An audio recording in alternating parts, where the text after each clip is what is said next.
అందరికీ నమస్తే అండి. కుంభకోణాల్లో పర్టికులర్గా కార్పొరేట్ కుంభకోణాల్లో డొల్ల కంపెనీల పాత్ర చాలా పెద్దది.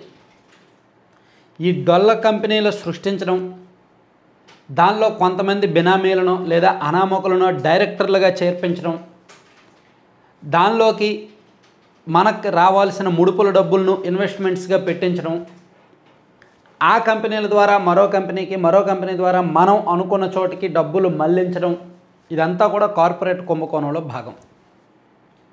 2006, 7, 8 ఆ టైంలో అంటే రాజశేఖర రెడ్డి గారు ముఖ్యమంత్రిగా ఉన్నప్పుడు జగన్మోహన్ రెడ్డి గారు అప్పట్లో తండ్రి చాటు బిడ్డగా ముఖ్యమంత్రి కుమారుడిగా వ్యవహరించినప్పుడు అంటే 2011, 12 ఆ టైంలో సిబిఐ ఇన్వెస్టిగేషన్లో జగన్మోహన్ రెడ్డి గారు 11 సిబిఐ కేసుల్లో ముద్దాయిగా ఉన్నారు కదా, దాదాపుగా 16 నెలల పాటు జైల్లో ఉన్నారు కదా.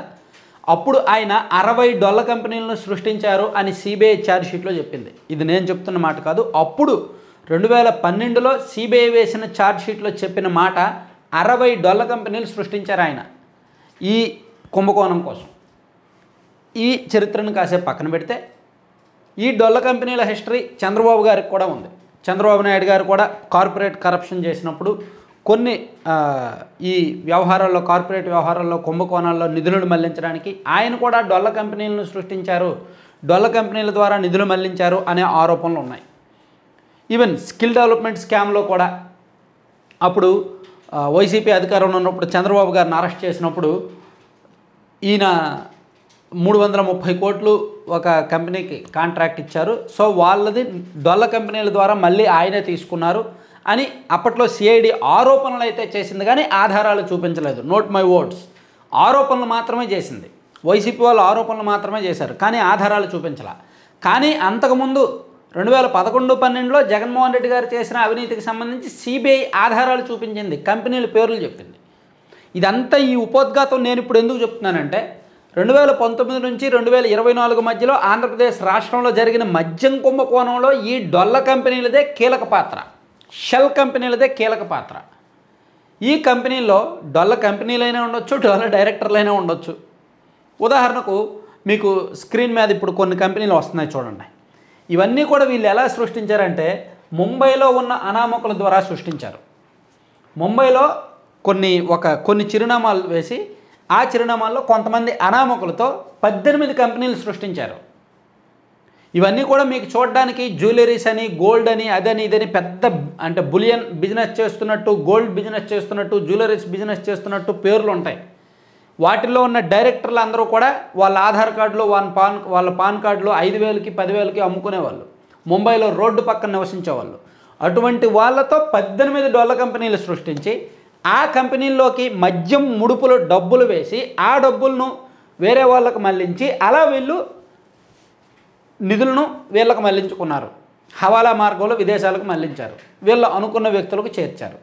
ఎందుకంటే ఈ కార్పొరేట్ కుంభకోణంలో ఒక 500 కోట్లు స్కామ్ చేయాలనుకోండి, 500 కోట్లు ఒకేసారి ఆ కంపెనీలోకి వచ్చినా ఒకే విడతలో వచ్చిన డౌట్ వస్తుంది. పోనీ ఒక కంపెనీ నుంచి విడతల వారీగా వచ్చిన డౌట్ వస్తుంది. అదే ఒక 10 కంపెనీలు చూపించి ఒక్కొక్క కంపెనీ నుంచి 50 కోట్లో లేదంటే 30 కోట్లో 40 కోట్లో అన్నప్పటికీ పెద్దగా డౌట్ రాదు, నిఘా ఉంటుంది, కానీ అనుమానం రాదు. కానీ ఇవి డొల్ల కంపెనీలు అంత కీలకం అన్నమాట. సో ఈ డొల్ల కంపెనీల చరిత్ర ఇప్పుడు ఎందుకు చెప్తున్నానంటే నర్రెడ్డి సునీల్ రెడ్డి గారు, ఈయన తాజాగా నిన్న అండ్ ఈరోజు మార్నింగు ఈయనకు సంబంధించిన కార్యాలయాల్లో, ఈయనకు సంబంధించిన ఆఫీసుల్లో ఈ కంపెనీలు ఉన్నాయి కదా, షెల్ కంపెనీలు కొన్ని, దానిలో సిట్ అధికారులు సోదాలు చేశారు. నిన్న ఈరోజు మార్నింగ్ మొత్తం సోదాలు చేశారు. సోదాలు చేసి ఈయన చాలా కంపెనీల్లో డైరెక్టర్గా ఉన్నారు. ఆయన డైరెక్టర్గా ఉన్న కంపెనీల్లో కొన్నిటిలోకి ఈ మద్యం నిధులు వెళ్ళాయి అని సిట్ గుర్తించిందనమాట. ఇందులో ఈయన డైరెక్టర్గా ఉన్న కంపెనీలు చూడండి, మనం చూస్తే Arna pharma LLP and Genesis petrochemicals and logistics private limited, aspire financial consultancy services private limited, green fuels global trading private limited, RR global enterprises private limited, వీటన్నింటిలో ఈయన డైరెక్టర్గా ఉన్నారు. ఇవన్నీ కూడా ఆల్మోస్ట్ వైసీపీ అధికారంలో ఉన్నప్పుడే ఈయన డైరెక్టర్గా చేరారు. ఒకసారి మీరు చూడొచ్చు. ఇందులో ఇవన్నీ షెల్ కంపెనీలని నేను చెప్పట్లా, ఇవన్నీ షెల్ కంపెనీలు కాకపోవచ్చు, వీటిలో కొన్నింటిని మద్యం నిధుల కోసం వాడుకున్నారు అనేది సిట్ అనుమానిస్తోంది. చూడండి, ఆయన డైరెక్టర్గా చేరింది. గ్రీన్టెల్ ఎంటర్ప్రైజెస్ ఎల్ఎల్పి 2020లో డైరెక్టర్గా చేరారు. గ్రీన్ స్మార్ట్ వెంచర్స్ ఎల్ఎల్పి 2022లో డైరెక్టర్గా చేరారు. అండ్ విటారస్ లైఫ్ స్టైల్స్ ప్రైవేట్ లిమిటెడ్ 2021, అంటే వైసీపీ అధికారంలో ఉన్నప్పుడు ఆయన ఎక్కువ కంపెనీల్లో డైరెక్టర్గా చేరాడు. సో అప్పుడు ఆ టైంలో ఆయన డైరెక్టర్గా చేరిన కంపెనీల్లో కొన్నిట్లో ఈ నిధులు వేశారు, మద్యం కుంభకోణం నిధులు వేశారు అని సిట్ ఆరోపిస్తోంది. ఉదాహరణకు R R global enterprises private limited company ఉంది కదా, దీనిలో సందీప్ రెడ్డి సజ్జల అండ్ సునీల్ రెడ్డి నర్రెడ్డి, అంటే నర్రెడ్డి సునీల్ రెడ్డి గారితో పాటు సందీప్ రెడ్డి సజ్జల ఈయన కూడా పార్ట్నర్గా ఉన్నారు, డైరెక్టర్గా ఉన్నారు. ఈయన సజ్జల అంటే ఇంక తెలుసు కదా, సజ్జల రామకృష్ణారెడ్డి గారి తాలూకోళ్ళు. సో వీళ్ళు ఎప్పటి నుంచి ఉన్నారు, 2020 నుంచి వీళ్ళు డైరెక్టర్లుగా జాయిన్ అయ్యారనమాట. ఈ కంపెనీ ముందు నుంచి ఉంది, కానీ వీళ్ళు జాయిన్ అయింది 2020 నుంచి అని సిట్ దర్యాప్తులో తేలింది. ఇదిగోండి 2020లో వీళ్ళు ఆ కంపెనీలో డైరెక్టర్లుగా జాయిన్ అయ్యారు.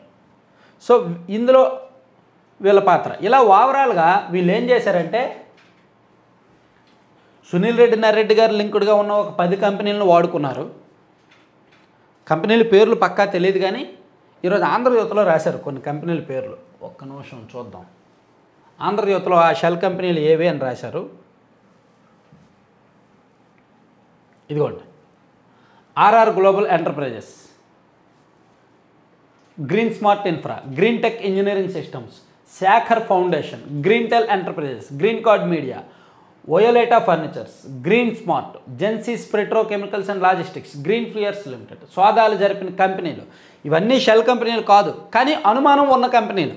సో సిట్ సోదాలు జరిపిన కంపెనీలు ఇవన్నీ కూడా. ఈ కంపెనీలు తాలూకా కార్యాలయాల్లో సిట్ ఈరోజు సోదాలు జరిపిందనమాట. సో ఓవరాల్గా వీళ్ళు మద్యం నిధులను కొన్ని కంపెనీల ద్వారా మళ్లించారు. ఆ కంపెనీలు ఏమేమి ఉన్నాయి అనేది సిట్ అనుమానాలతో కొన్నిట్లో చేసింది. కొన్ని ప్రూవ్ అయ్యాయి, కొన్ని ప్రూవ్ అవ్వలేదు. సో అవన్నీ షెల్ కంపెనీలను మనం అనకూడదు, వాటిల్లో కొన్ని నిజమైన కంపెనీలు ఉండొచ్చు. కానీ సునీల్ గారు డైరెక్టర్గా ఉన్నారు కాబట్టి, సునీల్ గారు మద్యం కుంభకోణంలో పాత్రధారిగా ఉన్నారు కాబట్టి, ఆయన డైరెక్టర్గా ఉన్న కొన్ని కంపెనీలకు ఈ మద్యం నిధులు వెళ్ళాయి కాబట్టి సిట్ అతన్ని వెంబడించి ఆ కార్యాలయాలు సోదాలు చేసింది. అలాగే చెవిరెడ్డి గారు లింక్గా ఉన్న కంపెనీలు ఒక 4 కంపెనీలు షెల్ కంపెనీలు సృష్టించారు. చూడండి, ఇవి ఒక 10 కంపెనీలు వాడుకున్నారు. చెవిరెడ్డి, మోహిత్ రెడ్డి అండ్ భార్గవ్ రెడ్డి కలిపి ఒక కంపెనీ ఏదో ఉంది, భీమ్స్ ఎల్ఎల్పి అని చూపిస్తాను. ఇదిగోండి, భీమ్ స్పేసెస్ ఎల్ఎల్పి, ఇది ఒక షెల్ కంపెనీ. ఇది 2021 డిసెంబర్లో ఏర్పాటు చేశారు. సజ్జల భార్గవ్ అండ్ ప్రద్యుమ్న చంద్రపాటి అండ్ చెవిరెడ్డి మోహిత్ రెడ్డి డైరెక్టర్లుగా ఉన్నారు. ఇది ఒక షెల్ కంపెనీ. సో వీళ్ళు చెవిరెడ్డి గారు లింక్డ్గా ఉన్న ఒక 4 కంపెనీలు అండ్ రాజ్ కేశరెడ్డి లింక్డ్గా ఉన్న ఒక 7 కంపెనీలు షెల్ కంపెనీలు. ఇవి ఇలా ఉండగా మరో 18 కంపెనీలు ముంబై బేస్డ్గా ముంబై అడ్రస్లతో అనామకులతో ఏర్పాటు చేశారు. మొత్తం మీద ఈ మద్యం స్కామ్లో ఆ నిధులు దారి మళ్లించడానికి, కొల్లగొట్టడానికి, హవాలా మార్గంలో మళ్లించడానికి, ఈ 100 కోట్ల నిధులను బొక్కేయడానికి వాళ్ళు ఎంచుకున్న షెల్ కంపెనీల, డొల్ల కంపెనీల భాగవతం ఒక్కొక్కటి ఇప్పుడు బయటకు వస్తుందన్నమాట. సో ఇది ఇంకా మద్యం కుంభకోణంలో ఇంకా మూలాల్లోకి వెళ్తున్నారు. ఇంకా కొత్త పేర్లు తెర మీదకి వస్తున్నాయి. కొత్త పేర్లు తెర మీదకి వచ్చే కొద్దీ కొత్త కంపెనీలు కూడా తెర మీదకి వస్తాయి. ప్రస్తుతానికైతే ఓవరాల్గా ఒక 35 షెల్ కంపెనీలు సృష్టించారు అనేది మనం అర్థం చేసుకోవచ్చు.